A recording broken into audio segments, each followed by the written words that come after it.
Welcome everyone to the Transport for New South Wales Make Data Great Innovation Challenge information session. It's awesome to see so many of you here today and for joining us from the comfort of wherever you call home these days. Only those presenting will have their cameras and microphones on today, so no need to put your pants down. So just act like it's a completely normal workday. I'm Richard Tubb from the Transport for New South Wales Open Data and Innovation team. In the spirit of reconciliation, Transport for New South Wales acknowledges the traditional custodians of country throughout Australia and their connections to land, sea and community. We pay our respects to their elders past and present and extend that respect to all Aboriginal and Torres Strait Islander peoples here today. I'd like to welcome everyone for coming today and obviously representatives from a huge amount of organisations. We've been just blown away from the response that we've received for this particular innovation challenge. I'll just throw over to today's agenda. We will be recording the session today and providing this presentation pack for download. So no need to frantically take screenshots of the slides. We will absolutely be able to provide that for you via the website. We will be having a Q&A session today.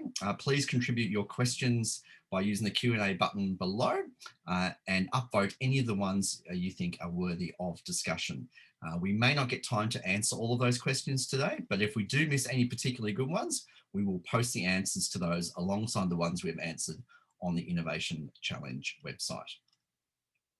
Firstly, I'd like to introduce Micah Starkis, Director of the Open Data and Innovation team, who will give you some background on the Open Data program.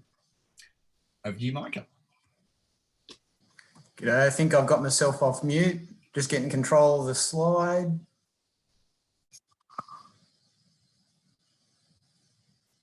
I think I've got it now. Oh, we've got a bit of a lag here. Yeah, thanks everyone for joining. I too want to just acknowledge the traditional custodians of the land on which we're all meeting today and acknowledge any elders past, present or emerging. I'm sitting up in Darkinjung land up on the Central Coast where my family comes from. So I think that, you know, we can all just reflect upon this great lands that we meet on. Look, what would any government presentation be without a grey-haired senior executive having a chat talking about government stuff? But I've only got 2 slides, so I'll keep it brief so we can get into the meat of today's event. Look, the Open Data Hub and the Open Data team have performed well, and we're still going great guns. You know, no doubt you've got great insight already to our hub, but there's some great elements of pride that we've got here. We're approaching 8 billion API hits, you know, great community, you know, loads of visits all day. But key to us is, you know, this has been a long journey for us, but we're still relevant and we're still excited to be having events like this. We're really woven into the fabric of how data is managed and used within Transport for New South Wales. This next slide is I've just pressed next twice. We're lagging a bit. Can anyone move it on to the next slide, or is it just me? Oh, there we go. Just went past it. There we go. So now potentially this does look like the only boring government slide in this whole hour information session. It's about government information, public access, or GIPA. Now, this is one of the fundamentals of how government's managed, and one of the key responsibilities of anyone working in government has to be aware of. And I think we all get formal training on it. So it's really one of those exciting parts of working for the public service. But it's actually rather exciting for us because what it is it just reinforces just how important open data is, and it actually makes it's hardening and strengthening the need for us to get data out to the people that can use it. There's fundamentals within GIPA, and you can see them there on the slide, which is, you know, making there's a right to access information, and everyone, if they request it, has a right to gain access to information. Its principles are to hold government accountable to the citizens that ultimately pay for it and that we're actually delivering services for.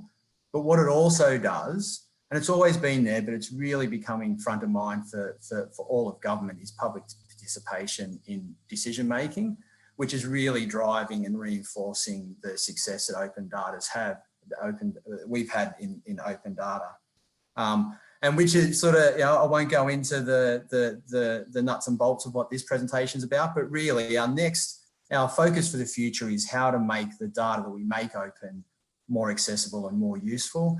You'll have seen, you know, the hard work of the team sort of paying off over the last little while, and more data sets being made available and more diversity in those data sets. We're moving further afield from public transport and getting across different types of roads data. And that will only accelerate over the next little while.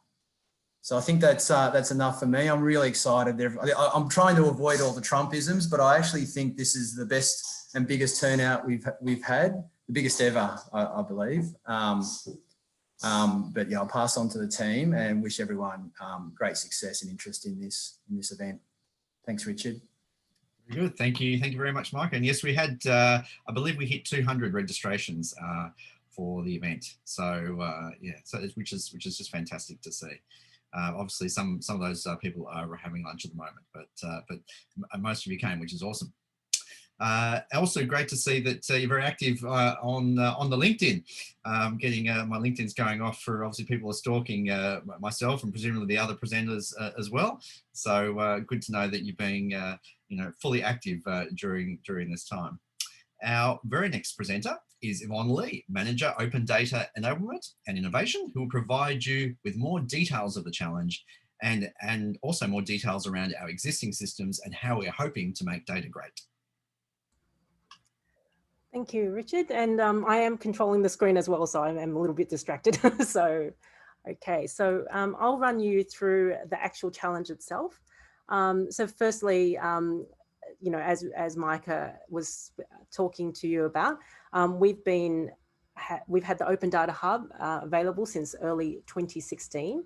And we do want to make things better for people, and the reason, which is the whole reason for this particular challenge.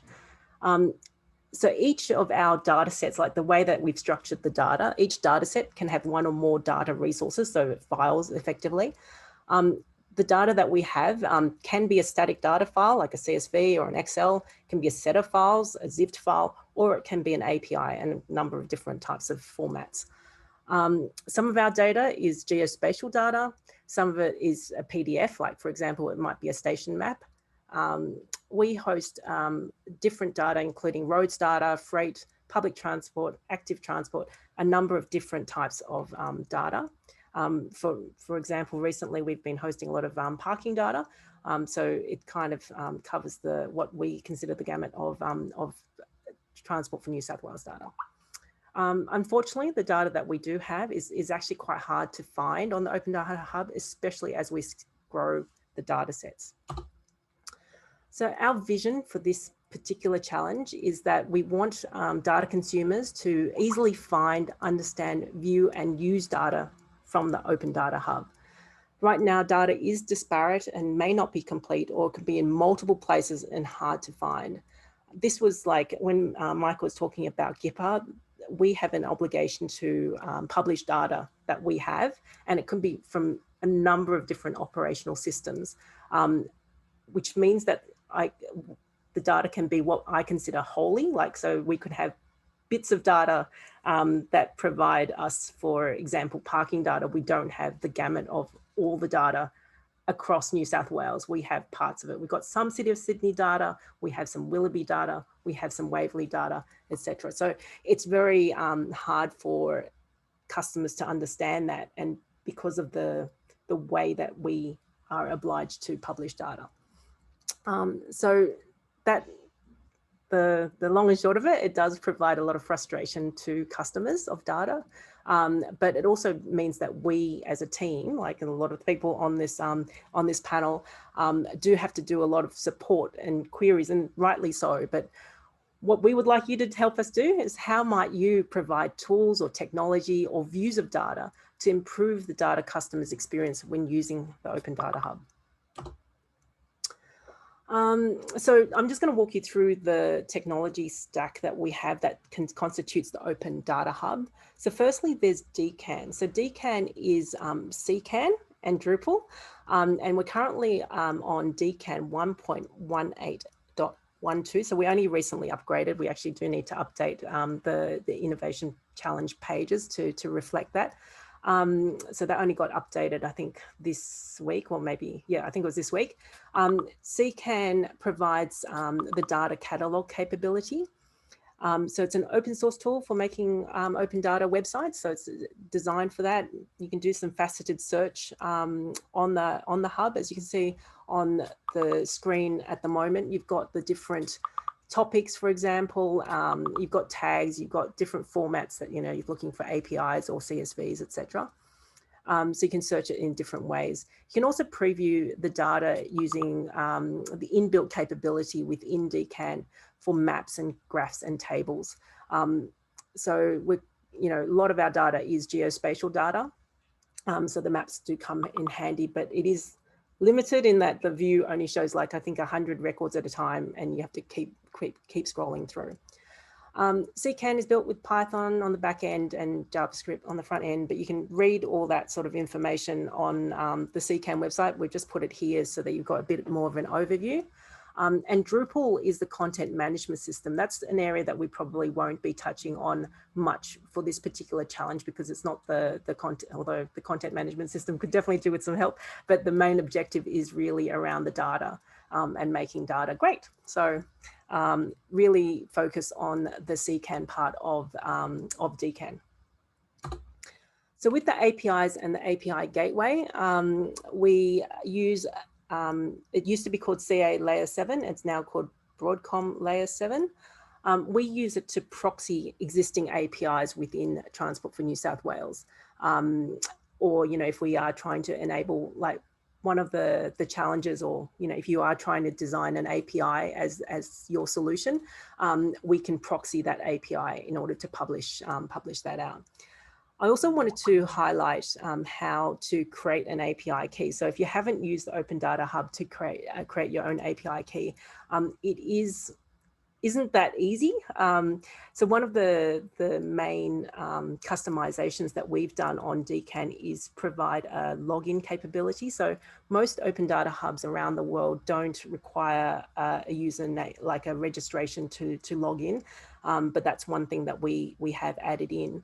But that also enables you to create an API key. So you can find the create an application, once you've logged in, you can find it under your username. There's a little bit of a drop down to create an application. And as you can see from this screenshot, it's very easy to create an application. You just create the name and you just leave it as enabled. You select the API that you want to attach to your app or application. There is an account plan, which is like a level that we provide access control, like for the rate limiting, etc. And you can actually add different application owners. So you can, for your application, you can add, you know, any other developers who are working on that particular API.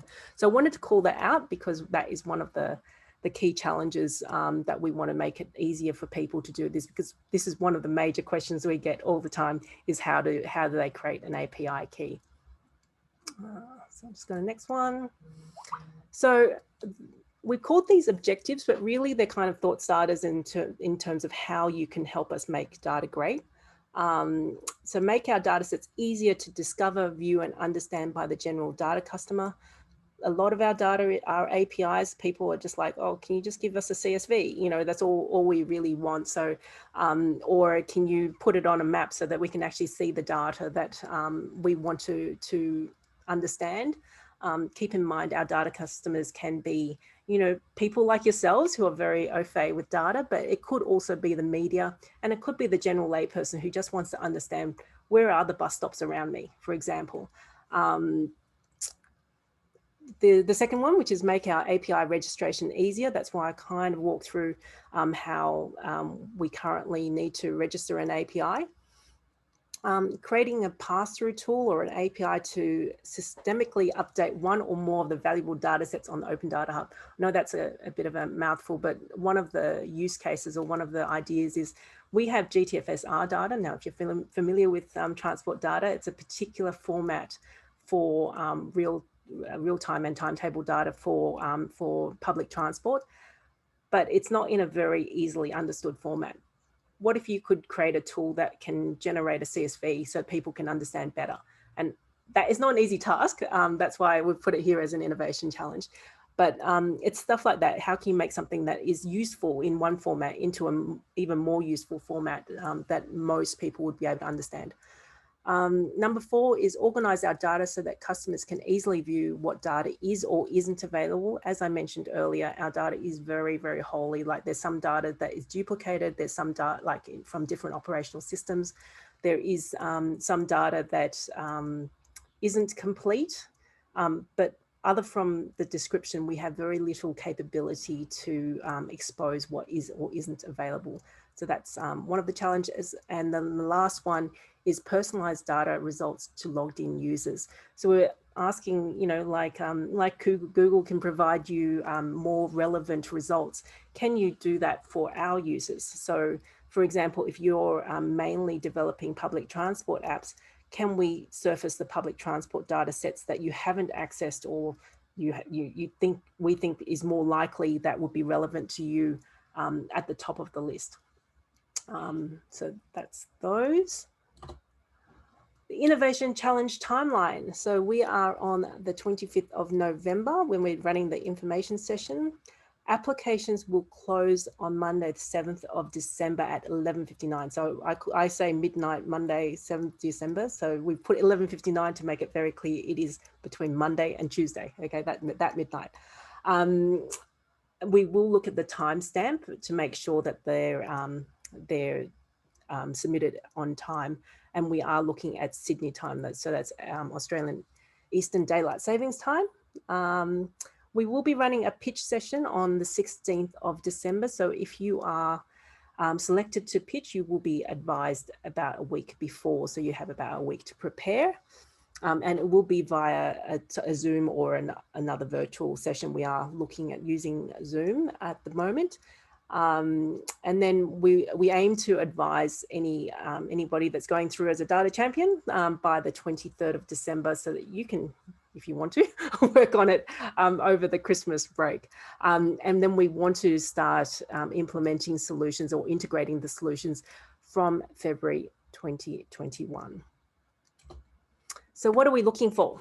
We're looking for a fantastic customer experience. We're looking for solutions that are easily integrated or provided as a tool. So they can be standalone tools. They don't have to be integrated onto the Open Data Hub. Like if there's a website link that someone can click through and get to, that is fine. We're looking for value for money. So you'll see that in the application form, we do have a funding request field. And so we are looking for value for money. The actual solution needs to be scalable and technically feasible. So we do have technical people even on this panel and on the judging panel to make sure that, you know, it can be something that's doable. And we are obviously looking for your team or individuals' capability. And we also love to work with fun people. So if you're fun to work with, we'd love to work with you as well. So seed funding, I did allude to this, and I know that this is probably the slide most people are interested in. We do have a $90,000 funding pool, and we are able to provide seed funding up to a maximum of $30,000 per solution. As I alluded to, the application form has a field where you'll tell us how much funding is required. Obviously, you know, if we've got smaller amounts, then we can get more solutions, which is something that we're very keen to do. And obviously, if everybody maxes out 30,000, we can only implement up to 3. So the great thing is it is your IP. We are just asking for asking you to ask us for seed funding. But we do require you to license for us to use it on the Open Data Hub, which means that our data is published under a CC by 4 license, which means that pretty much people can take the data and do with it what they want to do it, but with some attribution. And that's only if they can do it in a practical way. I think there was a question earlier I saw in the Q&A around the licensing for use on the Open Data Hub. we don't care if you want to go to different jurisdictions or different government agencies and want to sell your IP, that is fine. It is, but we do require you to give it to us and integrate it on our systems for use pretty much in perpetuity. So please take that into consideration. We don't want to have any, operational costs ongoing that are not on our side. Like if we do not want to be paying a vendor for these services of maintaining it. Oops, and back over to you, Richard. Very good. Thank you. Thank you very much, Yvonne. Also, thank you very much for all those people who have started to put questions in the Q&A area. Just make sure you're using the Q&A button down the bottom to put your question. And also, can you please upvote, give a thumbs up to any of the questions that you'd like to see answered. That is the method we'll be using to answer the higher thumbs up versions questions first. So if you could do that, that would be terrific. I'd like to welcome our Q&A panel here to the forum. If you can throw on your video, that would be terrific. Our first panel member is, oh, very good, perfect, is David Phillips, Open Data Enablement Lead for Transport for New South Wales. We also have Dean Cook, Engineer at Versant, Terence Koo, Business Analyst, Transport for New South Wales, Vali Thalavai Bala Subramaniam, or as we like to call her, Vali, Service Delivery Manager at Transport for New South Wales, and Yvonne Lee, Manager at Open Data and Innovation. So we've already got some great questions coming through, which is really good. So I might just kick off with the very first one, which is, will there be a test environment set up to facilitate and test the work with the Open Data Hub? And will you be providing a list of current extensions? I can start with that question, and I'll probably have to throw it to either Vali or Dean. But just with regards to the test environment, we will be, we do have a test environment, and we can definitely set that up for use, but it will be mainly for our purposes. So you'll pretty much hand over to us, and we will do the integration. So yeah, but Vali and Dean, around the extensions, is that something you can answer? Don't know them all off the top of my head, but we could get a list of them and put them on the page if that's something you want to provide to everyone. Great, yep, that'd be great. Like we'll put in the FAQs then. Yeah. Wonderful, wonderful. Our next question is from Patrick Spedding. Sorry, so that previous question was, sorry, I don't have who it was from, unfortunately, here right at the moment. But our next question is from Patrick Spedding, who asked, the data is very Sydney-centric, and when we've requested the data, for example, bus usage for regional LGAs, for local government associations, we've been given a data privacy excuse and why the data can't be provided. Please explain the reason for different policies for Sydney and non-Sydney local government association data, and plans to be more open with data for New South Wales outside of Sydney. Cool. I'm actually not aware of this this issue. So certainly we've been providing patronage data across New South Wales. I was of the understanding, but as I said, the data is quite holy. So if it's something that you would like to feed back to us, we're happy to take that on board. But if there's something that you can build for us to say where the holes exist, that is definitely one of the objectives of this challenge. Very good. Our next question is from David Morrissey. Because one of, whoa, hang on, answer live, sorry, keeps jumping around. Because one of the options is to create a plugin for CCAN, could plugins released as part of the challenge also be released for everyone under the same AGPL license of those packages and able to use with other government sites which use these platforms? Absolutely. So once you've built the extension, and just so you know, Drupal calls them extensions from what I understand. Dean, nod if I'm saying it correctly, but I'm pretty sure they're extensions. So if you build an extension, obviously. Sorry, modules, not extensions. Go again, Dean. Sorry, I just realized they're called modules. Oh, modules. Yeah. Modules. Okay, yes. So if you build a module, that is your IP, and you can sell it or publish it open source as you wish. Very good. Anything else to add for that one? No? Our next question is from Justin Douglas. who asks, does include making open transport data easier to integrate with open data published by other clusters to deliver information that is useful across government and to the public? Or is there a narrow focus on unlocking value from transport data itself?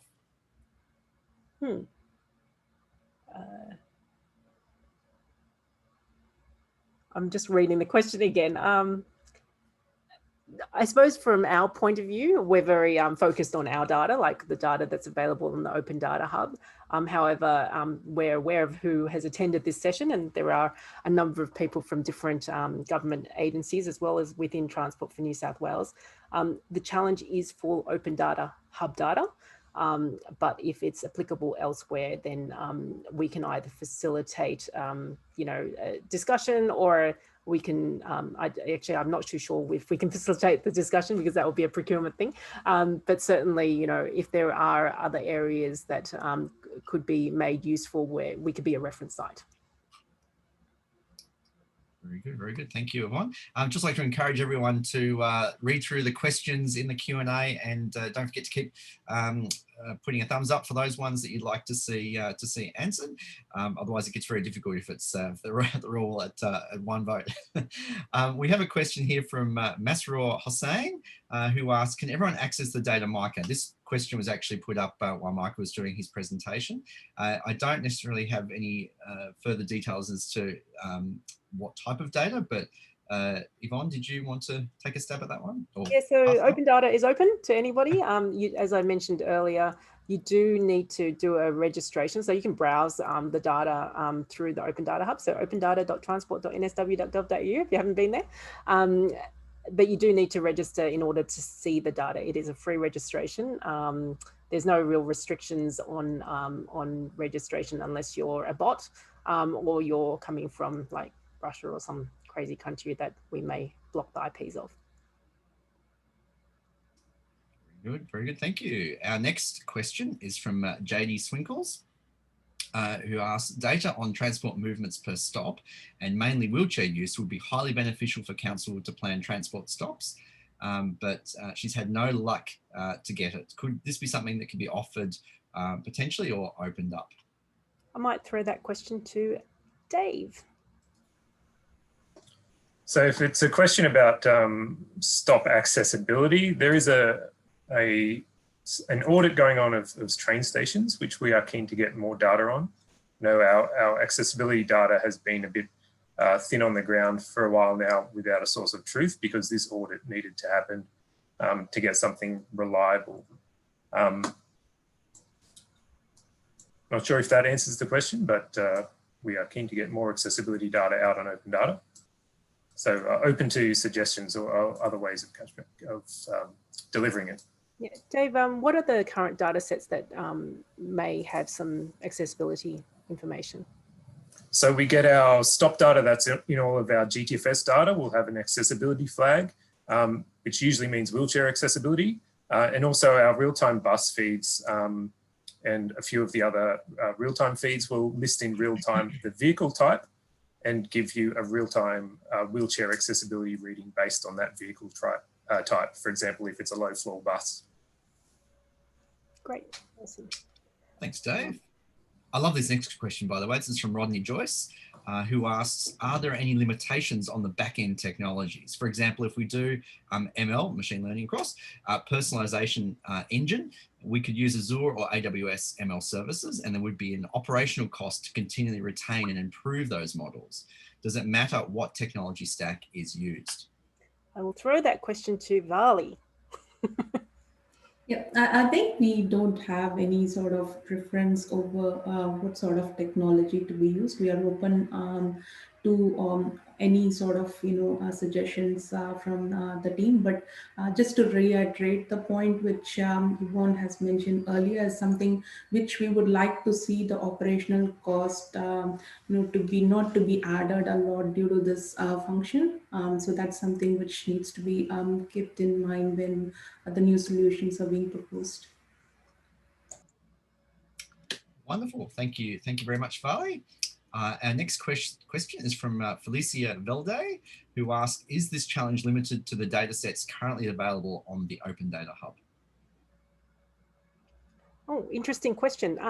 No, but I don't know how you're going to know what data sets are coming coming through. So, so no, absolutely not. Like, if you can make something that, you know, applies to all CSVs or to all geospatial data, that would be awesome. So, I suppose the answer is no. But if we haven't answered the question, please feel free to ask it again in a way that maybe would be more more useful for you. Keep upvoting those questions too. We've got 26 questions open, and we need some a bit higher than others. So our next question is from Catherine Kosek, who asks, can you input more than one idea? Yes. Yeah.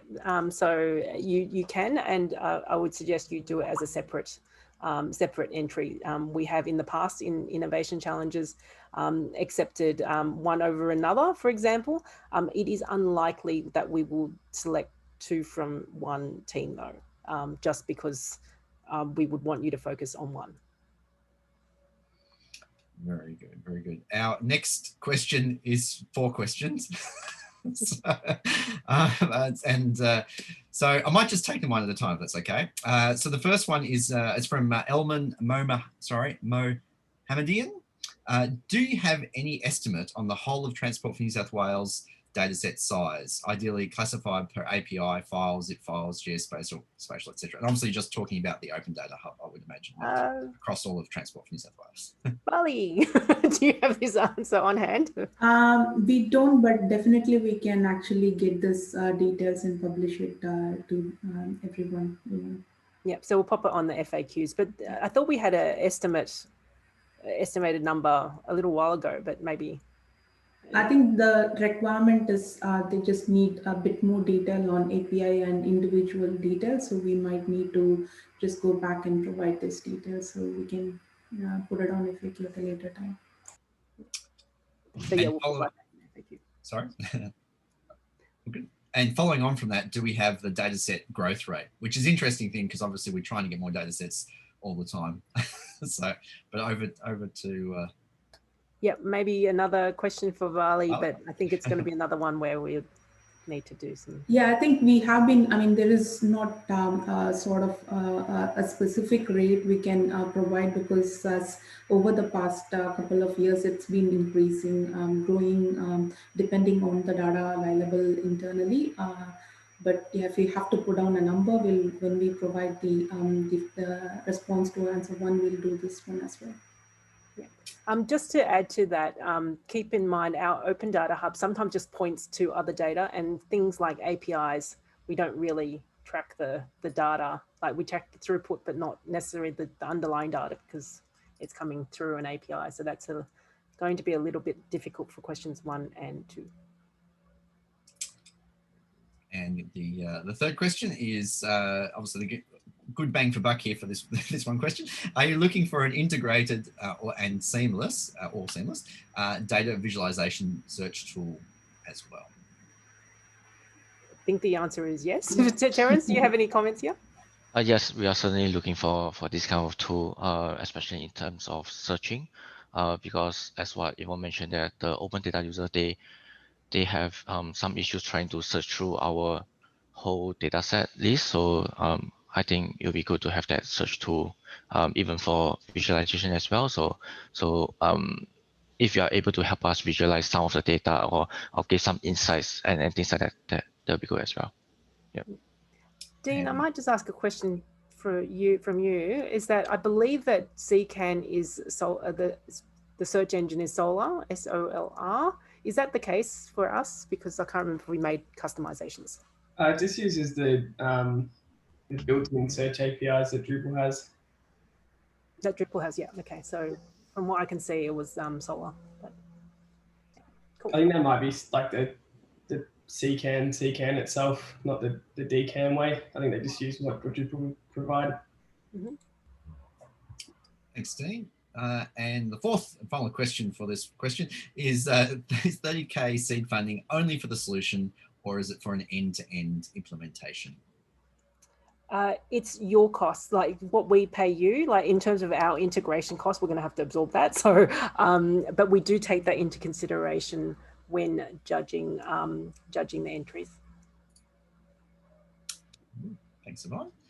Next question is from Sandy Chandra, who asks, hi, as an exercise, has this been done before?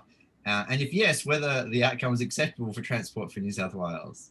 Good question. To my knowledge, this is the first time we're doing this, so we're quite excited. This is very, very different to our normal innovation challenges, which are usually focused on customer outcomes around, traveling around or using public transport or using the roads or the waterways. So this is a very, very different innovation challenge, and we effectively, the people that you see on the screen are the customers in this case. So very, very different to normal. Very good. Keep those upvotes happening to everyone. It's there's 29 questions, only two with two upvotes, so that'd be great if you could. Our next one is from it's from Anonymous. Yeah, quite controversial there. Can you give some more information on point 3, the challenge statement? We would need to understand more about how the data gets into the platform and to be able to address this. I might need to go back to what question 3 is. Anybody can feed me that point? It's about the scalability, the solution must be scalable, that is capable of handling high volume data sets. I think that's what they're referring to. Yeah, cool. I might throw that question back to you, Polly. Sure. I think the question, they just need to know a bit more on how we are inputting the data set. So we are having different patterns.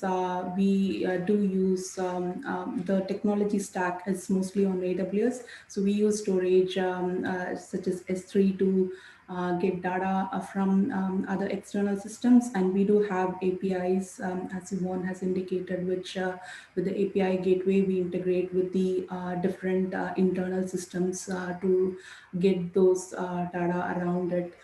So I think the solution, whatever is coming out, we want that to be extendable, where if we have to go with increase in the volume of traffic, or if we want to go with a new technology to embed the data, we want the solution to be extendable and scalable in a format, and not restricted to the current existing ones only.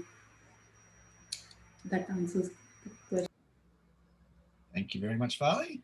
Our next question is from Rodney Joyce, obviously a frequent flyer here.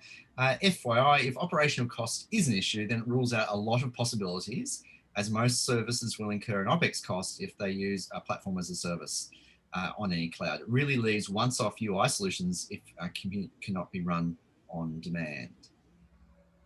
We're happy to hear options. If you can, just in your application, make sure that we understand what the operational cost would be. Our ideal is that the operational cost is not, like, if it's part of the platform, then we'll just bake that in. But we do not want to be paying, for customizations every quarter or updates, if that makes sense. So we will take into account operational cost, because obviously anything that we integrate in, we're going to have to take into account. Very good. Great question, Rodney.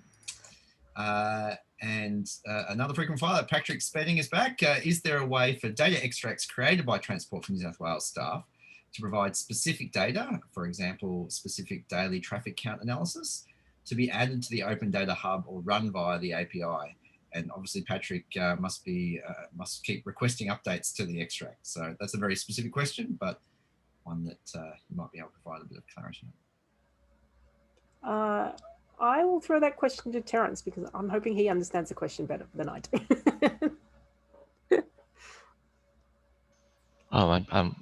Let me just read the question. Or Dean, anybody who wants to put up their hand. I'm a bit confused as to the actual question, but I think I kind of get it. I think we already do for some of the data sets. Like, they refresh themselves and update them when we receive newer data. So in terms of the So in terms of the data set behind the API, so as long as we receive those updates, you can fetch them via the API. Yes. Great. So I hope that answers the question. And Anonymous is also back. Can we have the data published in XML or easily readable formats, which can in turn be used in Power BI or Tableau? Cool. That sounds like a request. confusing question, but anyway. Go, Terence. Yeah, this actually depends on the data that we receive from the data owner. So most of them are actually in CSV or some other machine readable format. So if there's a requirement to request for XML kind of format, we certainly can make those kind of requests. Of course, if you are able to develop some kind of solution that you are able to convert some of the CSV into XML and things like that, we are happy to see those solutions as well. Yeah. So all the other people who are on the call that are looking for a potential solution to pitch us, then there's definitely a customer who wants it in XML. Very, very, very good. And keep those upvotes coming, please. It's otherwise it's a bit like finding a needle in a haystack here.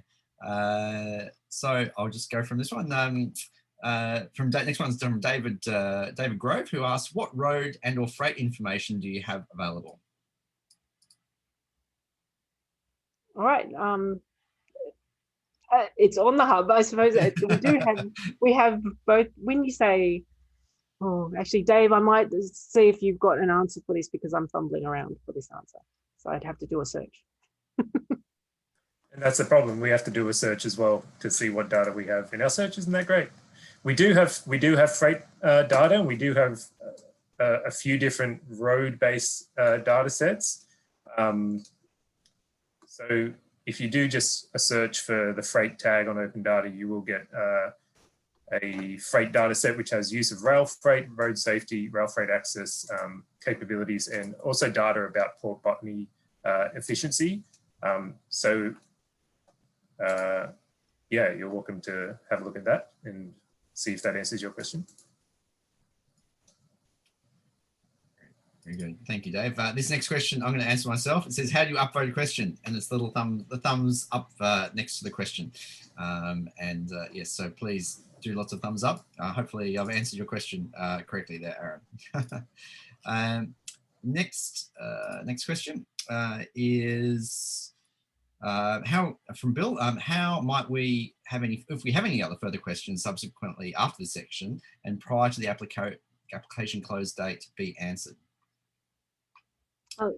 We do have an open data forum, so feel free to add your questions there. There is a later slide that this slide pack will be made available on the site as well, but all our contact channels will be added to that page. Thank you, Yvonne. This is a pretty broad one, so I'll throw it out to the panel here from Terence Graham. What is the most pressing transport non-data problem challenge New South Wales is facing? Sorry, Richard, ask that question one more time for us. Sure. I think this is more about the if there's non-specific problems that we're trying to solve here, non-specific data problems, and what is the most pressing non-data problem that we're trying to face with this challenge, trying to overcome with this challenge. With this particular challenge, this challenge really is around the data and making data great. So unfortunately, I will not be able to answer that question with any intelligent answer. So maybe I can just add on to that. So if one of Yvonne's slide, there's something about personalization, like for example, for an open data users to actually log in and see the data sets that are relevant to that database, to that open data users. So that is a nice to have kind of things that people might appreciate. In addition to the search function, which Yvonne has been mentioning that our website, due to the sheer number of data sets, we really need that search function to be more intuitive, to be more versatile enough to understand what the user is really looking for, and then to bring out the search result for that user. Yeah. Awesome. Thank you very much, Terence. We've probably got some questions here that probably have been answered, asked a little while ago. They probably were being covered, but I'll just bring them up again because I believe they've been covered. But if you wanted to add anything more to them, this one is with regards to the judging criteria, suggests that there should be no ongoing costs or no ongoing costs that are affected by scale. As Yvonne mentioned, if you were to put that in your application in terms of any potential ongoing costs, that would be something that you could do. Okay, let's have a look here. There's another question about sharing any known problem statements that you would like to be solved. Is there anything additional in terms of examples that you would like to be able to share? I'm hoping that our challenge pages have the information that you need for that one. If there's a specific question that you want us to answer, we can do that, but I think we've got that question covered. Also, we've got some more questions regarding statistics on the actual data itself, such as a number of searches performed per month, as well as the amount of data to be indexed. We do obviously have access to that. And we can get that for you as required. I mean, if you do have any questions that you would like to actually pose to us, please use the forum, and we'll be able to respond in kind through the form, through that forum process. But yeah, we can put that on the FAQ once we find that. Okay, yes. Okay, this next one is from Yongpin Tang, who asks, is there already some infrastructure available, such as Hadoop, Oracle, PostgreSQL, so that we don't need to consider the operation costs of those? I might throw that to Vali. Yeah, I think within transport, of course, we have all these technologies available, but Open Data doesn't use some of these things. But if it's part of your solution, and we can definitely use our internal infrastructures to facilitate that. Thank you very much, Farley. This is another question that's come through about can we provide the solution as an R package or Python library for accessing the data sets on the Open Data Hub? I'm going to throw this question to Dean or Vali.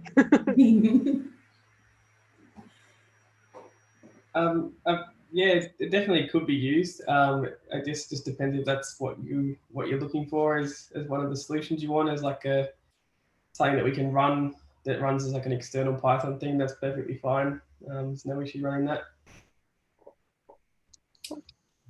We've got a question regarding IP, which is a great question. So they've apologised in advance, but there's no apology required. All questions are good. There's no silly questions. What is IP in this particular context? Sorry, intellectual property. So if you are if you've coded something that belongs to you, you can sell it to other people. We're just suggesting in this case that we are able to provide seed funding for it. We will not have any ownership over your IP, but we do want to license that IP for free, or like covered as part of the seed funding, to use on the Open Data Hub. So hopefully that answers your question. We also have a question here just around the Open Data Hub and accessing the data here, which is probably just a good one just to raise, is that a question from Jackie Hicks as to why we have to log in just to get access to that data, and that it can be discouraging, especially for very occasional users. So yes, that was a decision we made very early on for the hub, to make sure that we're not getting hammered by bots, which we've experienced in the past. So it is for things like that, just to stop the bots. Yes, we do absolutely get hammered by bots. And this one, next question is from Catherine Kosek, who asks, who do you pitch to, transport executives or partners? So for the actual application, there is a process where we have a panel who will screen all applications and select who will come and pitch. On the actual pitch day, there is a judging panel, and that judging panel is made up of SMEs. So they are mainly internal stakeholders, but there is some commercial entities also involved. And I love Sonia McGregor's questions. Lol, stop the bots. yes, that would be that would be. It's always good when that can happen, but they're smarter than what we give them credit for. Oh, can I just add one thing to that particular question? Is that with the Open Data Hub, one of the customizations we have done is that we do provide some access control to some data sets. So any one individual, once they've logged in, may see different data sets made available to them. So that is also available because we do have a login capability. Thank you. I might answer this next question, which is, will this session be available as a recording on the Open Data Hub? Yes, it will. Well, it'll be available through our website. So yes, we are recording this session today. We do have some other interesting questions here. And just probably for a bit more clarifications around the application process and whether you build the solution beforehand. We've got a question here that's from Devon Jung, who asked, once I've built the solution, how do I submit my submission?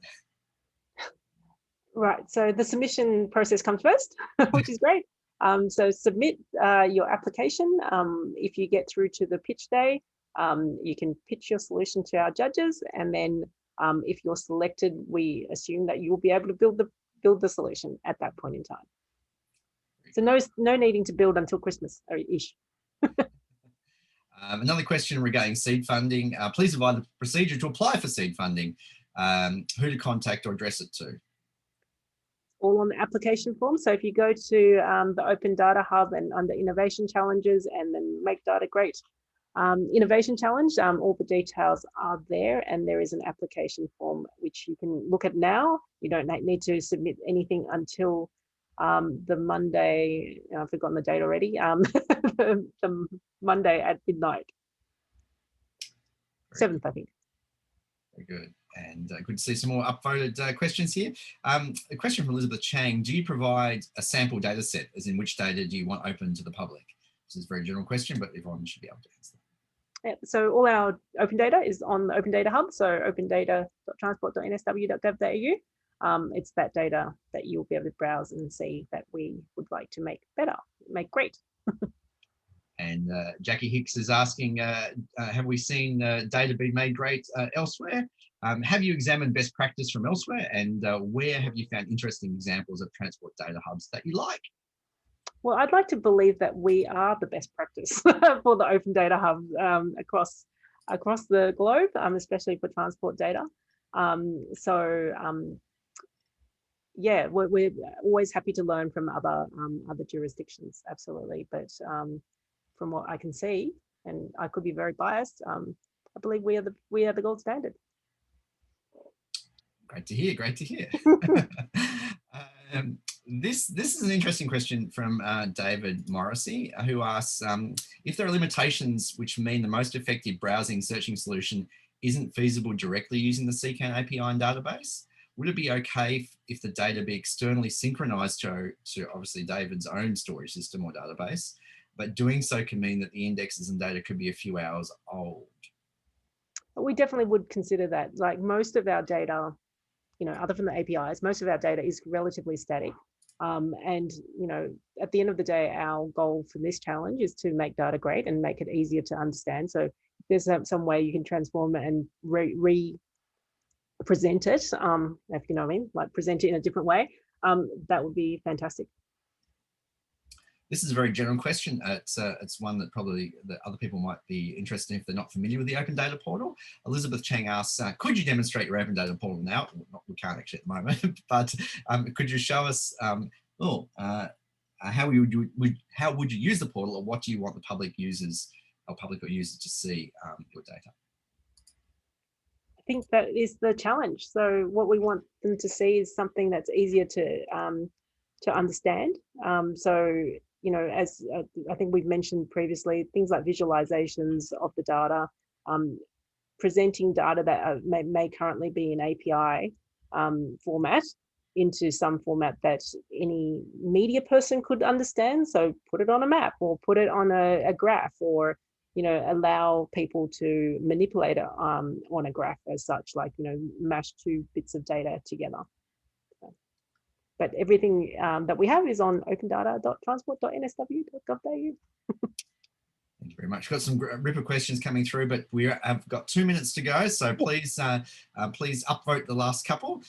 Terrific question from Aaron Tan here says, if we're not expected to build something until Christmas, then what exactly are we submitting on Monday, the 7th of December? Is it just an idea of our solution or a prototype of our solution?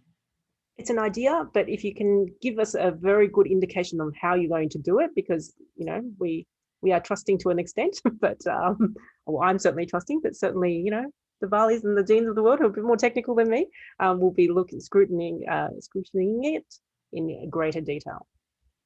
Very good. Now, well, obviously we've got 23 questions here that obviously we're not going to answer them in the 2 minutes we have left.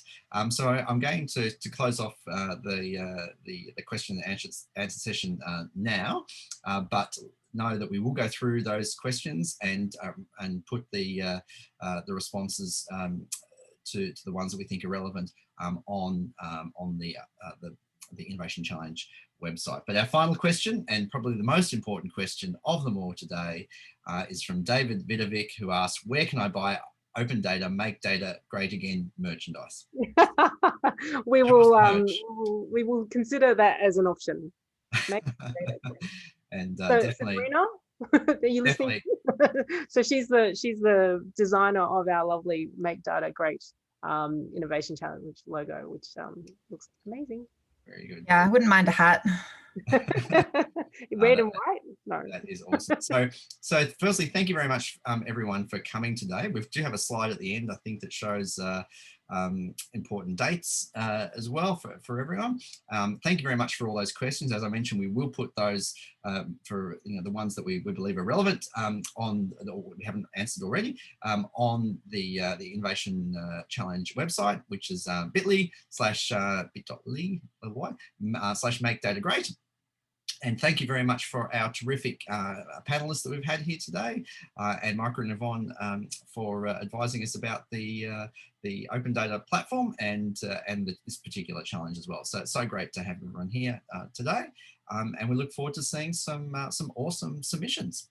Don't forget, applications close Monday the 7th December at 11:59 and 59 seconds. That's how accurate we are. Thank you very much, and looking forward to making data great. Thank you.